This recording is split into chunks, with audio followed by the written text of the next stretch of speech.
সাল্লাল্লাহু আলাইহি ওয়াসাল্লামের পিতা ছিলেন এবং 10 পুত্রের মধ্যে সবচেয়ে প্রিয় ছিলেন। এই যে মাকজুম বাসীগণ, আপনাদের সন্তান, তাকে বাঁচান। আব্দুল মুত্তালিব তার সন্তানের কোরবানি দিচ্ছেন। ওর মাথা খারাপ হয়ে গেছে।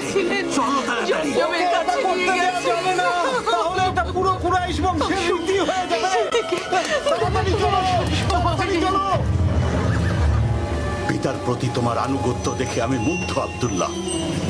না, এটা করবেন না আব্বা।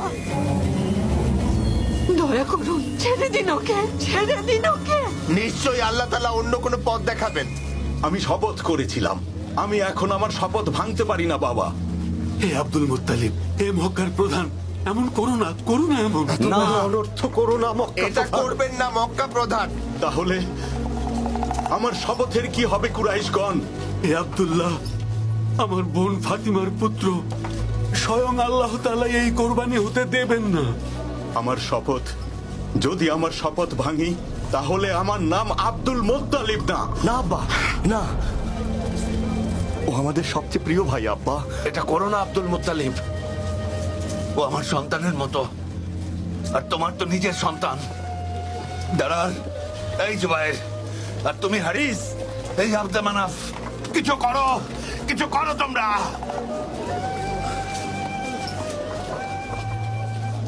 হে আব্দুল মুত্তালিব, তুমি যদি এখন নিজের পুত্রকে কুরবানি করো তাহলে তা কুরাইশ বংশের রীতি হয়ে যাবে। তুমি তো আমাদের জন্য উদাহরণ। আল্লাহর দোহাই, আল্লাহর দোহাই আব্দুল মুত্তালিব, তুমি থামাও এটা। এর বদলে কি চাও বলো, আমরা আমাদের সমস্ত সম্পদ দিয়ে দেব। এটা করো না।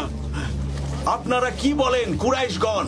এখানকার প্রধান আব্দুল মুত্তালিব কি কখনো তার দেয়া ওয়াদা ভঙ্গ করতে পারে? তার কাছে দেয়া ওয়াদা যিনি আমাকে পথ দেখিয়েছিলেন জমজম কূপ খনন করার, সেই জমজম যা মানুষের তৃষ্ণা নিবারণ করছে। শোনো সবাই, চলো আমরা আল হিজাজে যাই। ওখানে একটা উপায় হবেই। ওখানে একজন আছে যার কাছে জিন থাকে।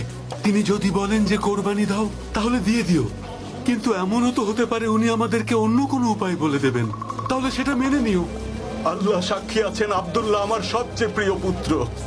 যখন ওকে আমি বললাম নিজের ওয়াদা রাখতে ওকে আমার কোরবানি দিতে হবে, সে বলল বাবা আপনার কথা রাখতে আমি কোরবানি হতে রাজি, নিয়ে যান আমাকে। আমার পুত্রেরা, আল হিজাজে যাওয়ার ব্যবস্থা করো তোমরা।